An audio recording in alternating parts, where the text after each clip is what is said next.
رحمت والا برکت والا ہے ماہ رمضان. نحمدہ ونصلی علی رسولہ الکریم، اما بعد، اعوذ باللہ من الشیطان الرجیم، بسم اللہ الرحمن الرحیم. السلام علیکم ناظرین اکرام، میں ہوں آپ کی میزبان ڈاکٹر مقدس ملک. ماہ رمضان المبارک کی پرنور ساتوں میں جی ایم نیوز کی طرف سے پیش کیے جانے والے پروگرام پیغام رمضان کے ساتھ حاضر خدمت ہوں. ناظرین اکرام، آج 21 رمضان المبارک ہے اور حضرت علی کرم اللہ وجہہ علیہ السلام کی شہادت ہے.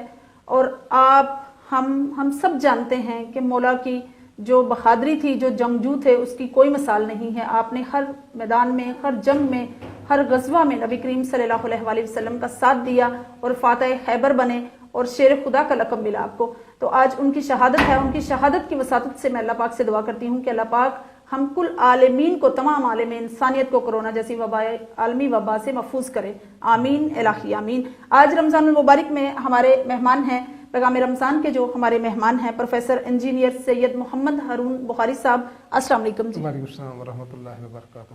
کیسا گزرا رمضان المبارک آپ کا؟ الحمدللہ، اللہ تعالیٰ کا بڑا فضل اور احسان ہے. جی جی، بڑا اچھی طرح گزر رہا ہے اور میں انتہائی مشکور ہوں جی جی، آپ کا اور جی ایم نیوز کا اور آپ کی پوری ٹیم کا کہ جی آپ جی. نے آج اس پروگرام میں مجھے بطور مہمان جو ہے وہ شرکت کی سعادت مجھے حاصل ہوئی ہے. ماشاء اللہ اللہ سے. تعالیٰ آپ کے اس پروگرام کو مزید جو ہے وہ مزید چار چاند لگائے. آمین الہی آمین. جی اچھا، آج ہم اپنے پروگرام کا آغاز تلاوت قرآن مجید سے کریں گے اور پروفیسر صاحب آپ ہمیں تلاوت سنائیں گے. جی ضرور انشاءاللہ. جی. اعوذ باللہ من الشیطان الرجیم،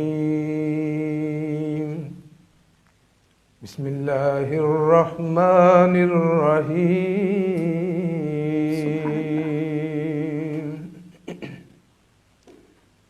قل اللہم مالک الملک تؤتی الملک من تشاء وتنزع الملک ممن تشاء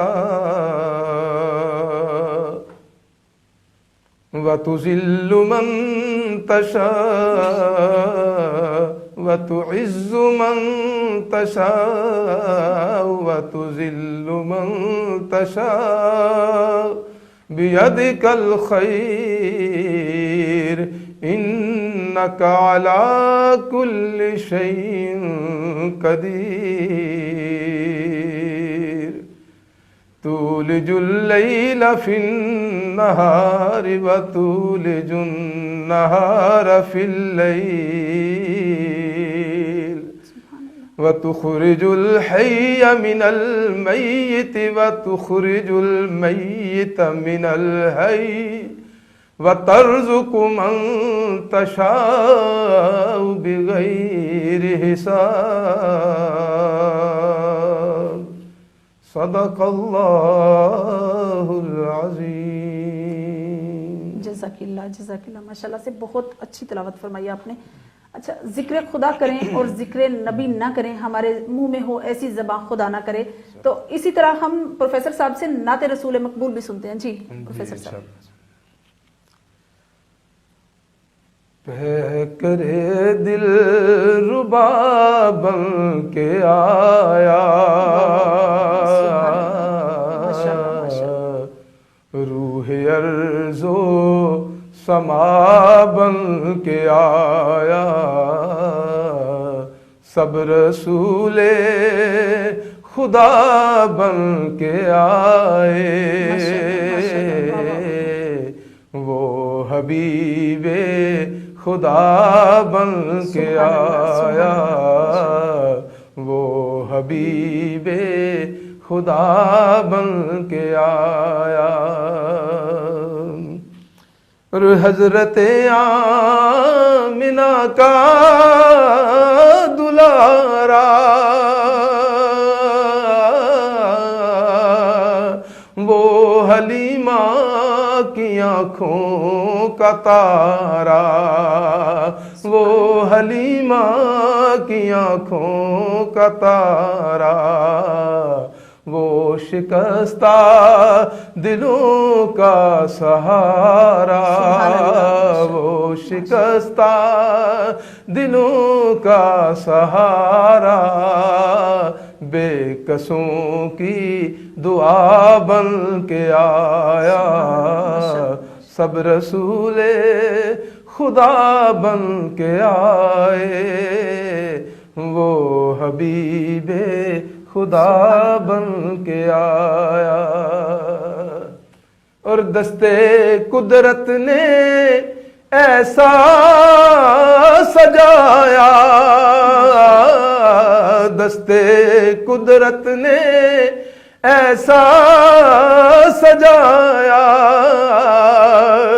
کہ حسن تخلیق کو رشک آیا، حسن تخلیق کو رشک آیا، اس کا پایا کسی نے نہ پایا، اس کا پایا کسی نے نہ پایا، وہ خدا کی رضا بن کے آیا، سب رسول خدا بن کے آئے، وہ حبیب خدا بن کے آیا۔ سبحان اللہ، سبحان اللہ، ماشاءاللہ ماشاءاللہ، اللہ پاک آپ کو زیادہ سے زیادہ عزت و تکریم سے نوازے جی، ماشاءاللہ سے بہت اچھی جو ہے نعت رسول مقبول صلی اللہ علیہ وآلہ وسلم آپ نے ہمیں سنائی ہے۔ سب سے پہلے میں آپ سے جو بات پوچھوں گی رمضان المبارک کے حوالے سے کہ رمضان المبارک رحمتوں اور برکتوں کا مہینہ ہے، ہمیں سب کو چاہیے کہ رحمتیں اور برکتیں جس قدر ہو سکے اس کی سمیٹیں،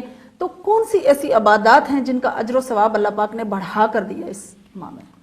جی بسم اللہ الرحمن الرحیم، جو رمضان المبارک ہے، عبادات سے بھی پہلے جی ہمیں یہ دیکھنے کی ضرورت ہے کہ اللہ تبارک و تعالیٰ نے خود اس کا مقصد کیا بیان فرمایا۔ ماشاءاللہ صحیح فرمایا لعلکم تتقون، میں نے یہ مہینہ اس لیے دیا ہے کہ تاکہ تم متقی ہو جاؤ، تقوی والے ہو جاؤ۔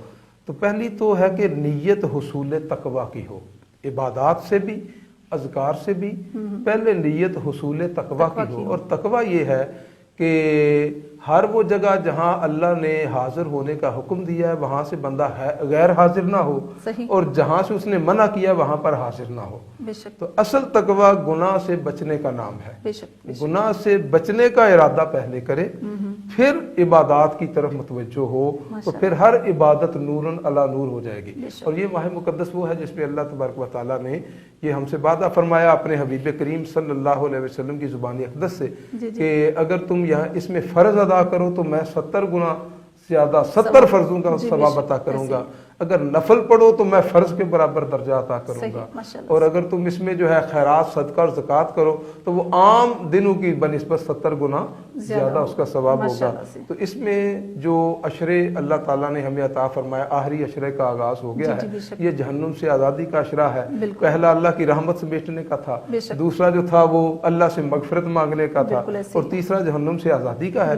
تو اب اس میں جو ہے ہمیں جائزہ لینا ہے کہ پچھلے 20 دنوں میں ہم نے کیا حاصل کیا، اور تقوی دل کی حالت کا نام ہے۔ ہمارے دل کی حالت میں کوئی تبدیلی واقع ہوئی، اگر ہم پہلے جو تھے وہ گالی گلوچ والے تھے کچھ کمی واقع ہوئی، اگر پہلے ہمارے دل میں کینہ اور حسد لوگوں کا رہتا تھا اس میں کچھ کمی واقع ہوئی ہے، اگر ہم جو ہے وہ پہلے جو تھے وہ مختلف گناہوں میں، نظر کے گناہ ہے، زبان کے گناہ ہے، ان میں مبتلا تھے، ان میں کوئی کمی واقع ہوئی، اگر تو اس میں کمی واقع ہوئی تو ہم اللہ تعالیٰ کے مقصود کی طرف بڑھ رہے ہیں۔ پھر ہر عبادت، ہر ریاضت، ہر نفل، پھر ہمارا ایک اشارہ بھی اللہ کی عبادت کا وہ ہمیں وہ نور عطا کرے گا جو شاید 1000 رکعت پڑھ کر بھی ہمیں حاصل نہ ہو۔ ماشاءاللہ سے، سبحان اللہ سبحان اللہ۔ رمضان ہمیں کس چیز کا درس دیتا ہے اور اس کی فرضیت کب سے ہے؟